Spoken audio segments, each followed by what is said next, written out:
Hey, what's up, folks? This is Tony Brewer. You're listening to or watching, as the case may be, Cogitations. Cogitations is the podcast where we think about things, we contemplate them, we turn them over in our minds, and then we discuss them. Daniel chapter 7, verse 28, Daniel writes, "Hitherto is the end of the matter. As for me, Daniel, my cogitations much troubled me. My countenance changed in me, but I kept the matter in my heart." Now, we're not going to keep the matter in our heart. We're going to talk about it. Today, we're going to talk about the tragic issue of this submarine. Listen, I'm not trying to ride any coattails or anything like that. I'm disturbed. I probably shouldn't be disturbed, or well, I'm surprised. I probably shouldn't be surprised. I absolutely should be disturbed at what I'm seeing from uh, social media, from my fellow man. I want to turn your attention before we get to the meat of the podcast to the QR code. Consider supporting us if you like our podcast. Every Wednesday, I produce a video for our patrons and the people on Buy Me a Coffee. A $5 donation gets you subscribed at Buy Me a Coffee. A recurring $1 a month donation gets you subscribed at Patreon, and you'll get access to any exclusive content we do. And Aaron Dotson is going to start doing some exclusive content. I may try to do some more stuff from other people for our supporters. We really want to offer value to our supporters and kind of drive that. Aaron Dotson and myself actually want to create the Christianity Now brand and build it up to the point where it's actually uh, pays us to do it. Just full transparency. This is to help support our families and support us as we go into retirement. I'm 45. Aaron is younger than that, but that's all I've got here. I'm going to take the QR code down. If you scan the QR code while it's up, it will take you to Buy Me a Coffee. And once you give a $5 donation, you will be added to the list. Now, let me shut this QR code down. Gita, good to see you. And let's see. Hold on a second. If you want to increase engagement from your Facebook group, invite your audience to connect their Facebook to Restream to show their name and profile pictures. Send your viewers to chat.restream.io/FB to start. Folks, I don't know what that is. I'll have to play with it. But there are 5 of you here. I'm so thankful. We are streaming on Christianity Now streams. So we are on YouTube. Now, let me get started with something. First off, you understand the tragic incident of the Facebook.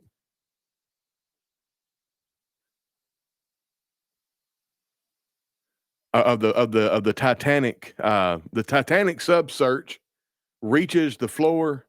Oxygen is feared to be low, all that good stuff. How many people died? 5 people. All right.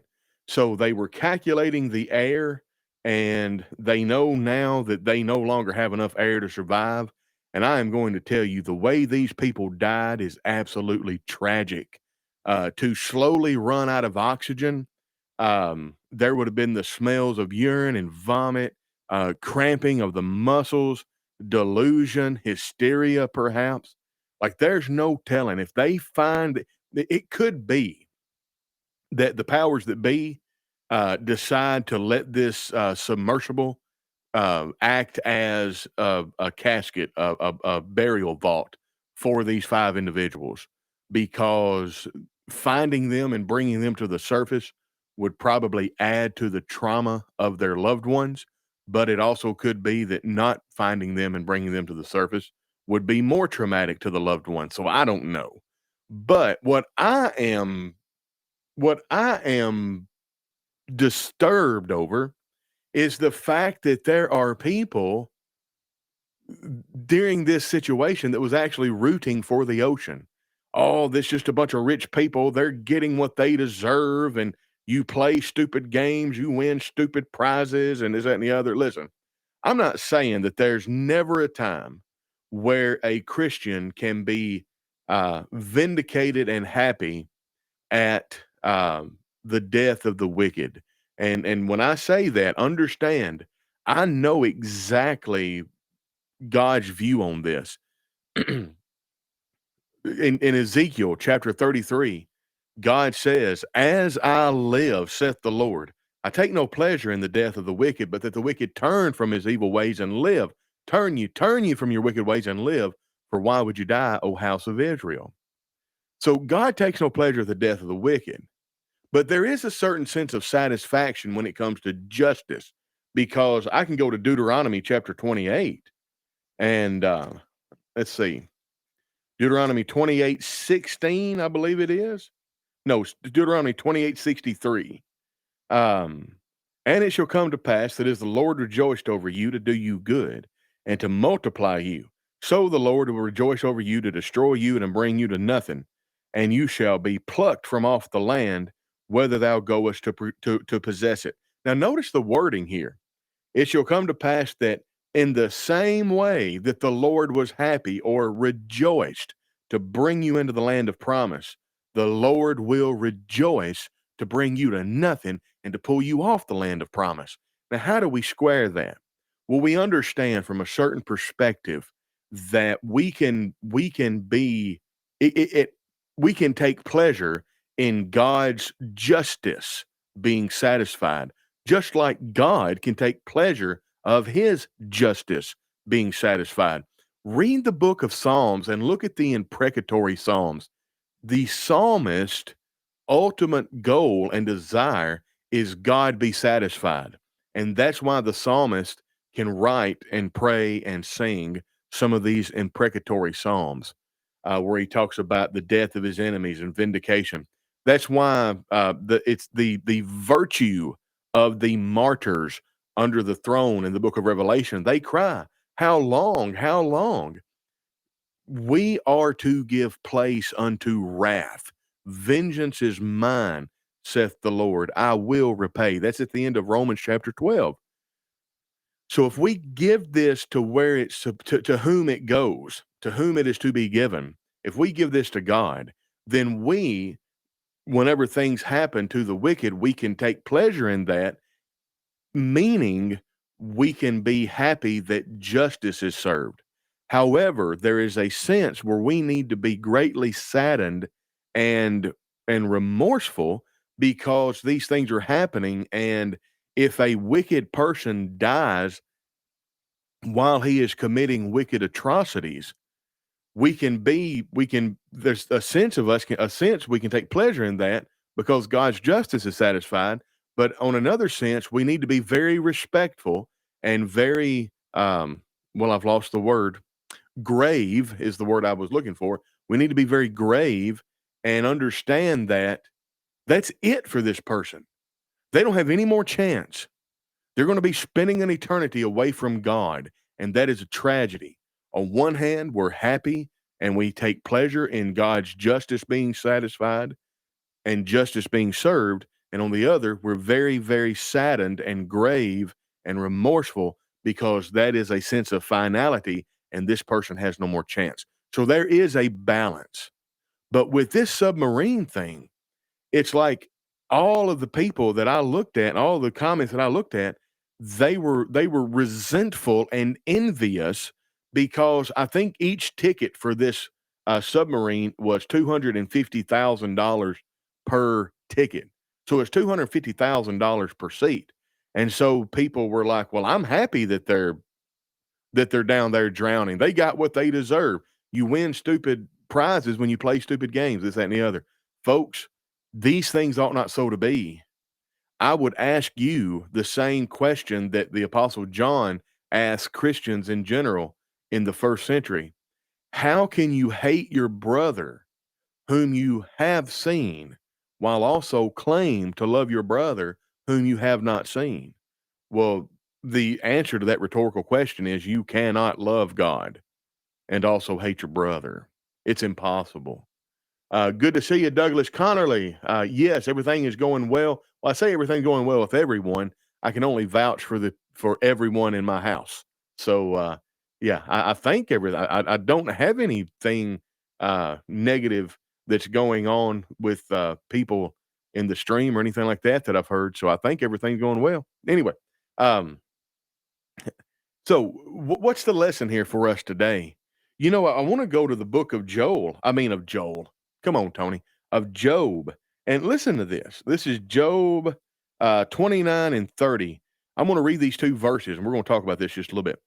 If I rejoiced at the destruction of him that hated me, or lifted up myself when evil found him, neither have I suffered my mouth to sin by wishing a curse to his soul. So Job's three friends did the smartest thing that three friends could ever do for their friend. They sat for 7 days with their mouth shut. And then when they opened their mouth, it got really bad. And they were saying, the reason you're suffering, Job, is because of your wickedness. And Job is like, but why? What wickedness? I mean, the Holy Spirit himself described Job as an upright and perfect man who feared God and eschewed evil. What wickedness did Job do to bring this on himself? This is Satan's doing. Now, Job didn't think that. Job thought it was God's doing. And Job, rightly so, was asking, why? Why? You have the right to do it. I just want to know why. And of course, we know how it ended. Job, God said, look, you gird yourself like a man and stand up and talk to me because I've got some questions of you. And the scripture says Job put his hand on his mouth. Well, Job's friends spent 7 days proverbially with their hands over their mouth. And when they started talking, it was bad. And when Job started talking, I can understand his frustration, but Job's lot in life greatly improved whenever he put his hand on his mouth. That may be a lesson to us. Maybe we need to talk less and listen more. But the point is, he's here, he's opining. He's saying, well, there's all kinds of different things I could have done, but I haven't done it. And one of the wicked things that he says that he hasn't done was rejoiced at the destruction of him that hated me and puffed himself up with pride when the evil found the person that hated me. He says, I haven't sinned. And I haven't wished, hold on a second, I haven't wished a curse to the evil people that hate me. Job considered it a sin to wish a curse on the evil people that hate you. Now we can talk about the ins and outs of that. We can talk about is Job's perception correct?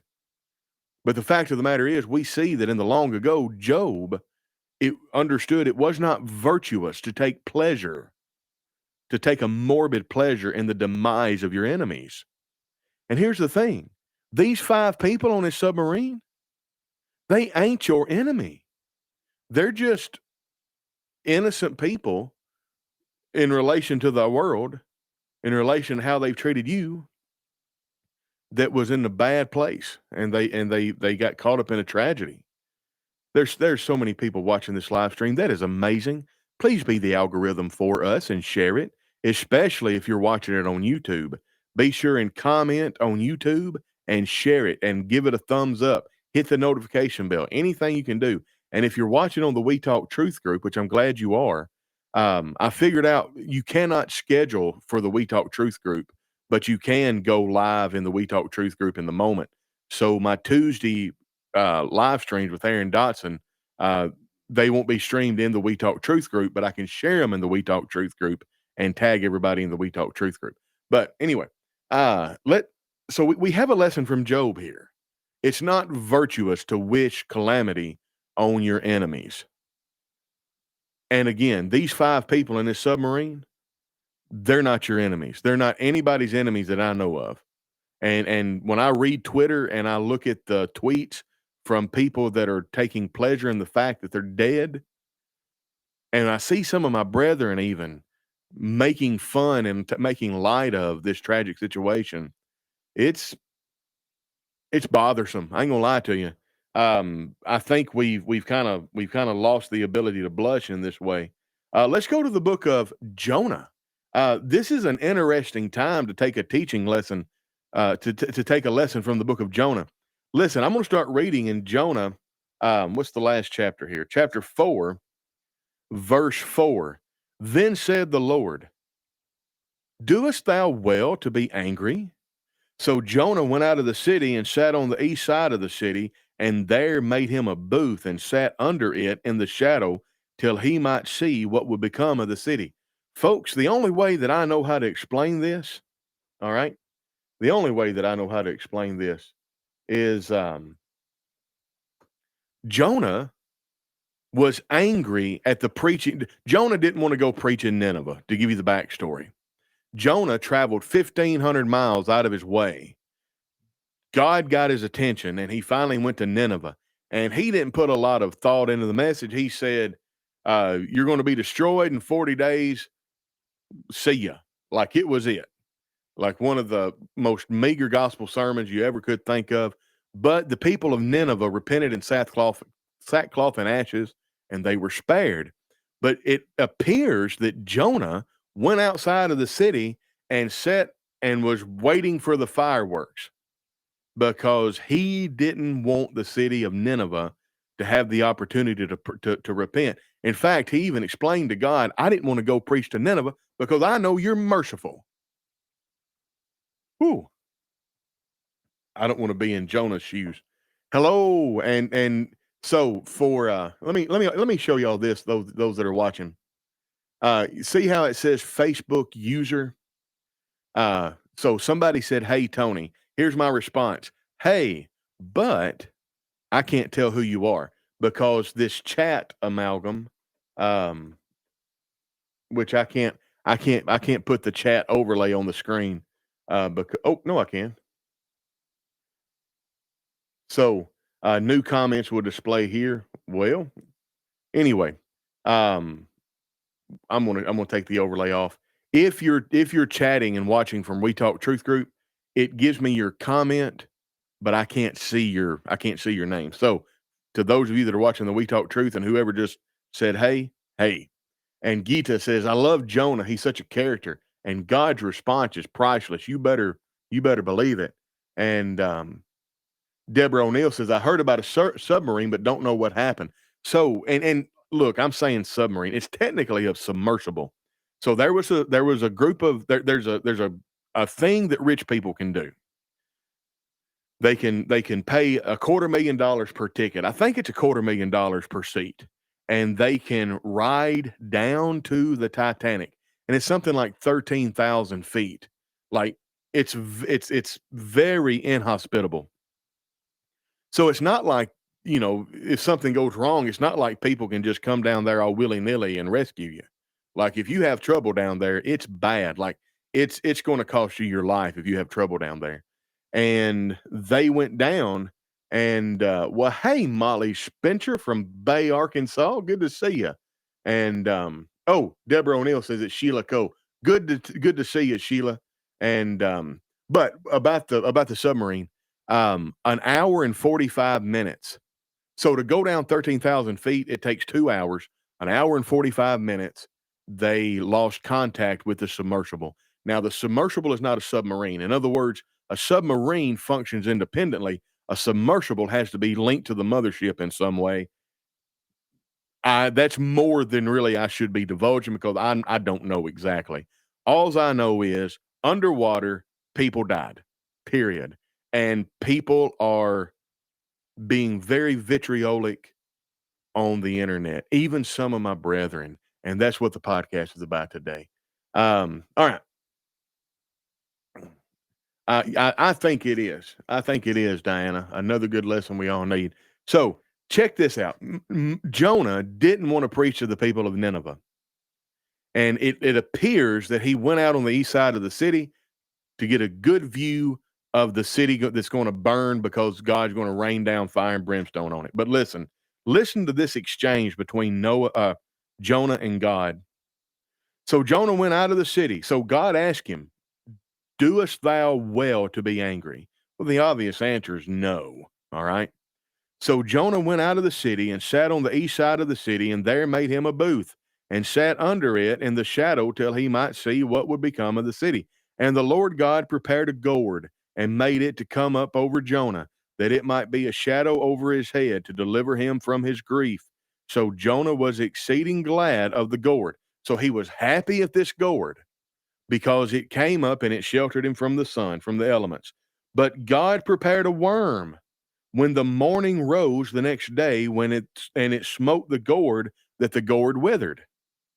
And it came to pass, when the sun did arise, that God prepared a vehement east wind, and the sun beat upon the head of Jonah, that he fainted and wished himself to die, and said, "It is better for me to die than to live."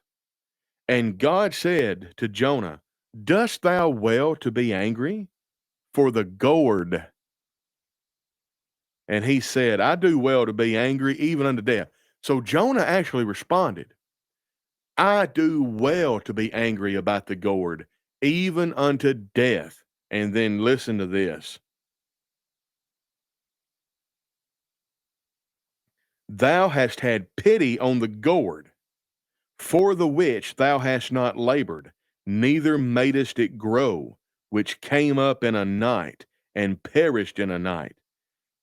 And should I not spare Nineveh, that great city, wherein are more 60,000 persons, that cannot discern between their right hand and their left hand, and also much cattle?"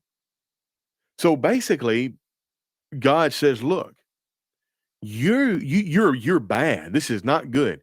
You're more distraught over the death of the gourd than you are over the potential death of these. What is it? Six. Hold on. Let me get the number and get it right. 60,000, 20, 40, 60, 80, 100, 120,000 persons that cannot discern between their right hand and their left hand." I read this as God is talking about the children. There's 120,000 children that are of an age that they cannot discern between their left hand and their right hand. And you're sad about a gourd. Jonah, your priorities are straight turned upside down. You know, my daddy used to look at this, and he used to talk about how much money is given to the SPCA for animal rights, and how, people who abuse animals are thrown under the jail and stuff like that. And my daddy is not somebody, he's dead, by the way. My daddy was not somebody that thought we ought to abuse animals, but his deal was, people are people and animals are animals, and we ought to be more concerned with animals. Still have the SPCA, still understand, but don't diminish giving to these charities to help people. So anyway, yeah, Jonah knew God would save Nineveh if they repented. It's unfortunate that they returned to their wickedness. It absolutely is. But the point is, we have 5 souls, folks, who have perished. And listen, understand, they didn't just perish like peaceably, painlessly, like going to sleep. These 5 souls in this metal can, as the oxygen diminished in that metal can, they would breathe, and they would breathe deeply, but their blood cells wouldn't be oxygenated. So they would get that panic. They would feel a weight on their chest. They were confined, so they couldn't stretch. So their muscles, because of anxiety and twitching, would start to cramp. Uh, Urination, defecation, vomit, sweat. There's no telling what was going on in their last moments of life and consciousness. I wouldn't wish that upon my worst enemies, and I certainly would take no pleasure. If you told me the worst villains in the world were to be put in a tin can and sunk to 13,000 feet and just let go, I would tell you that we were being too cruel. And these people by far are not the worst people in the world. They just happen to be rich. Now, liberal leftist cultural Marxist ideology says if they're rich and you're poor, that they oppressed you in order to get rich. That's a problem, folks. That is ungodly. And that is why the ire of the masses has been kindled against these 5 people. But my brethren ought to be different.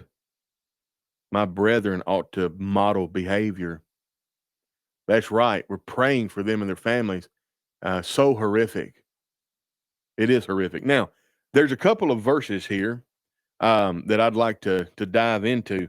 Number 1, listen to this. Proverbs 17, verse 5.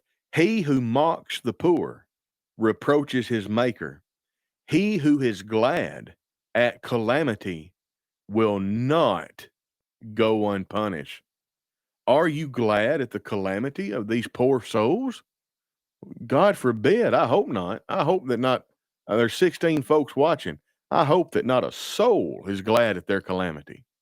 Let's go to Proverbs chapter 20. Uh-oh. Well, that's not good. I put my mark on Proverbs 24, but I can't find the verse. I thought I marked it with my pen. Or is it Proverbs 23? Give me just a second. My name's Tony Brewer, and I am not um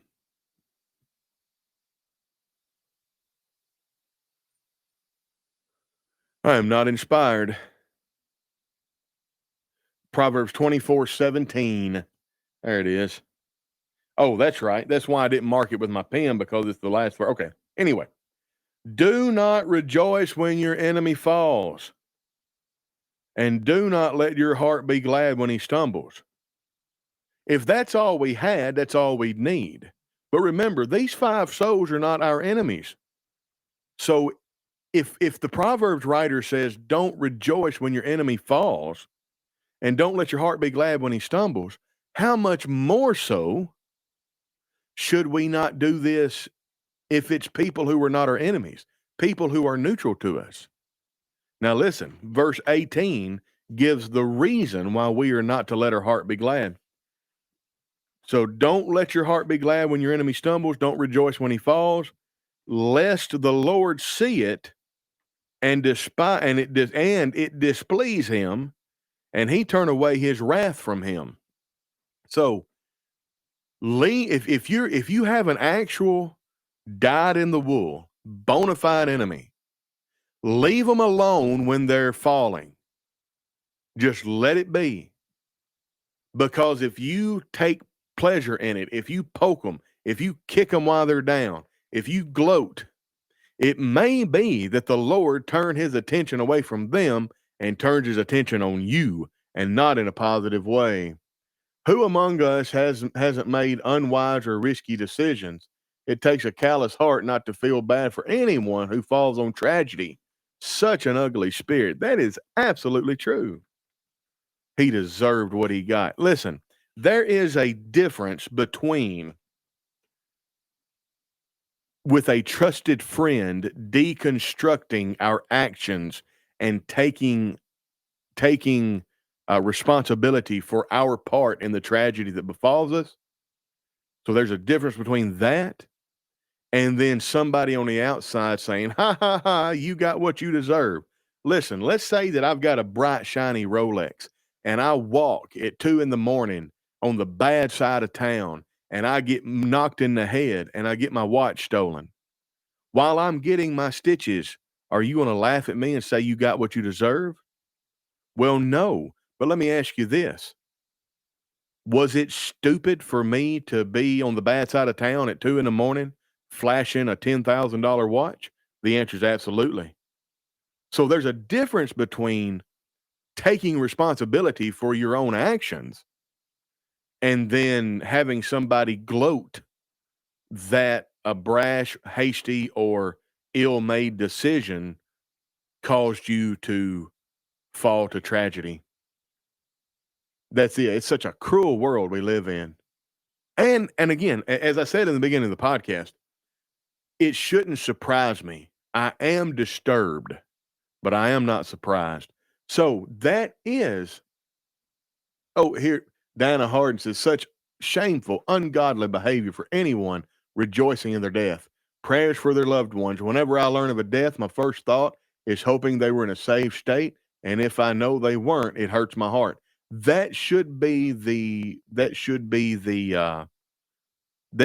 default for humanity, but most especially it should be the default for Christians. So that is my challenge to you today. Don't add to the den of vitriol. Go out there and if you're going to make posts about this tragedy, tell people how much you're praying for the folks, the families of the folks that have passed, and for all involved. Somebody made a mistake that caused this, and somebody, if the person that made the mistake that caused this isn't dead in the submersible, then they are somewhere at this moment struggling with whether or not they want to continue to live. They need our prayers. They need Christian love now more than any other time in their life. That ought to be the Christian response. So let's go out there and let's show the world let's show the world why we're Christians. That's all I've got for you, folks. Remember, Wednesdays is when I release a video that is exclusively for our supporters. Go to Buy Me a Coffee, go to Patreon. Patreon's a $1 donation recurring. Buy Me a Coffee is a $5 donation one time. And whenever I make a post, whenever Aaron and I make a post on that exclusive content, you'll get pinged in your email. Consider consider joining the We Talk Truth group. Evidently, Facebook sends out notifications more consistently from groups as opposed to just regular pages. I noticed that all of our folks that were listening, the bulk of them were in the We Talk Truth group, so I'm thankful for that. And then lo and behold, we've got on an almost brand new YouTube channel, we have 3 people listening and watching on the brand new YouTube channel, Christianity Now Streams. So don't forget to go and subscribe to that. Help us get 1,000 subscribers in 60 days. Help us get 1,000 subscribers in 60 days. I am so happy and so thankful for everything that our listeners have done for us, whether you supported us with shares, likes, and comments and prayers, or whether you've supported us with all that plus monetary donations. Thank you very much. This has been Tony Brewer with Cogitations, and we will catch you on the flip side.